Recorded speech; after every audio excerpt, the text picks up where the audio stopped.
തൊഴിൽ താമസ നിയമങ്ങൾ ലംഘിച്ച് രാജ്യത്ത് കഴിയുന്ന പ്രവാസികളെ പിടികൂടാനുള്ള പരിശോധന കുവൈറ്റ് ശക്തമാക്കിയിരിക്കുകയാണ്. രാജ്യവ്യാപക പരിശോധനയിൽ ജനുവരിയിൽ മാത്രം 3500ഓളം പ്രവാസികളെ പിടികൂടി. വരും ദിവസങ്ങളിൽ കൂടുതൽ മേഖലകളിൽ പരിശോധന ശക്തമാക്കുമെന്ന് കുവൈറ്റ് ആഭ്യന്തര മന്ത്രാലയം അറിയിച്ചു.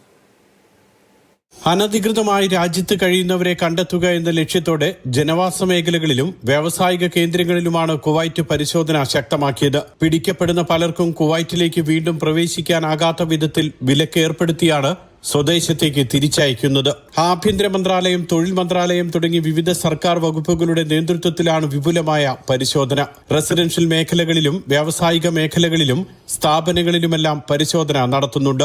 ഇതിന്റെ ഭാഗമായി ജനുവരിയിൽ മാത്രം 3500 പ്രവാസികളെ പിടികൂടുകയും സ്വദേശത്തേക്ക് തിരിച്ചയക്കുകയും ചെയ്തു. താമസ നിയമങ്ങൾ ലംഘിച്ച് രാജ്യത്ത് കഴിയുന്നവർ പിടികൂടിയവരിലുണ്ട്. തൊഴിൽ നിയമങ്ങൾക്ക് വിരുദ്ധമായി ജോലി ചെയ്തവർ, കുറ്റകൃത്യങ്ങളിൽ ഏർപ്പെട്ടവർ തുടങ്ങിയവരെയും പിടികൂടി. ആഭ്യന്തരമന്ത്രി ഷെയ്ഖ് ഫഹദ് അൽ യൂസഫ് നൽകിയ നിർദ്ദേശങ്ങളുടെ അടിസ്ഥാനത്തിലാണ് രാജ്യവ്യാപകമായ സുരക്ഷാ പരിശോധന. വരും മാസങ്ങളിലും ഇത്തരം പരിശോധനകൾ ശക്തമായി തുടരുമെന്നാണ് അധികൃതർ വ്യക്തമാക്കുന്നത്. Mathrubhumi news, Kuwait city.